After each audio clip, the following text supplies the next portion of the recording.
నేను ఎలా మాట్లాడాలి? నేను మాటలతో చెప్తే కుదరదు, చేతలతో చెప్పాలి.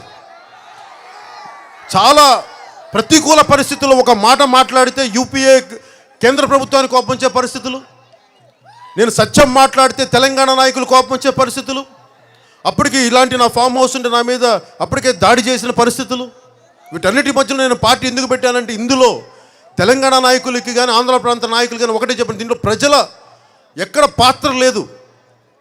తిట్లు పడుతుందేమో ప్రజలు, దెబ్బలు తింటుందేమో ప్రజలు, మీరు తీసుకున్న నిర్ణయాలకు. దీంట్లో తెలంగాణ నాయకులు కూడా ఆ రోజున చెప్పాను,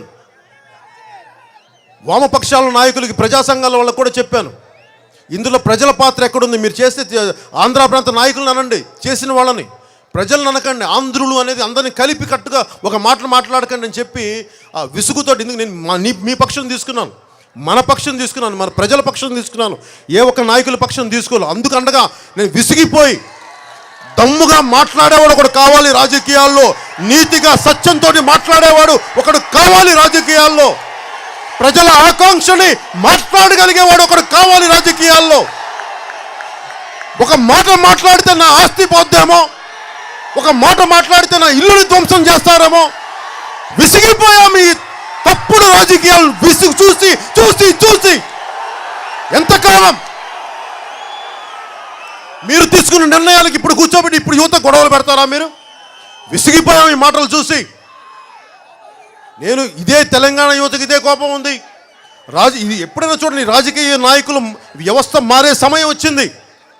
ఎంతసేపు కూర్చొని మీకు 2,000 ఇస్తాం, 1,500 ఇస్తామని చెప్పి ఇలాంటి పథకాలతో ముందుకెళ్ళదు.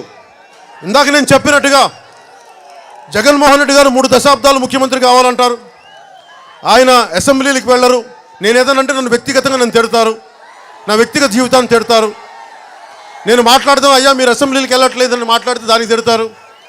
ముఖ్యమంత్రి గారికి, అయ్యా మీరు మీ వాళ్ళు ఇసుక మాఫియాలు చేస్తున్నారు, లేదంటే జన్మభూమి కమిటీలు కేవలం మీ కార్యకర్తలు తప్ప ఒక బలమైన భయంకరమైన గుండా కమిటీలో తయారైన మాట్లాడితే ఆయనకి నా మీదకు దాడులు చేస్తారు. ఇవన్నీ ఎందుకు విసుగు చెప్తున్నామంటే, నిజంగా వీళ్ళెవరూ క్షేత్రస్థాయిలో వెళ్తే మీరు అడగండి, మిమ్మల్ని మీరు ప్రశ్నించుకోండి. క్షేత్రస్థాయిలో ప్రతి యువత మాట్లాడేది, అన్న మాకు 25 కేజీల బియ్యం కాదన్న, 25 సంవత్సరాల భవిష్యత్తు కావాలన్న మాకు. వీళ్ళెవరన్నా సరే, ముఖ్యమంత్రి గారు కానీ, లోకేష్ గారు కానీ, మన జగన్మోహన్ రెడ్డి గారు కానీ, మేము మీకు 3 తరాల రాబోయే ఒక 50 సంవత్సరాల భవిష్యత్ ప్రణాళికని వేసుకొస్తున్నామని చెప్పరు. మేము 3 తరాలు ఉండాలని అనుకుంటాం. చూసారు, మనం మాట్లాడుకునే దానికి, క్షేత్రస్థాయిలో యువత మాట్లాడిన దానికి, మహిళలు మాట్లాడుతున్న దానికి, వాళ్ళు మాట్లాడిన దానికి నక్కకి నాగలో కానుకున్నంత తేడా ఉంది.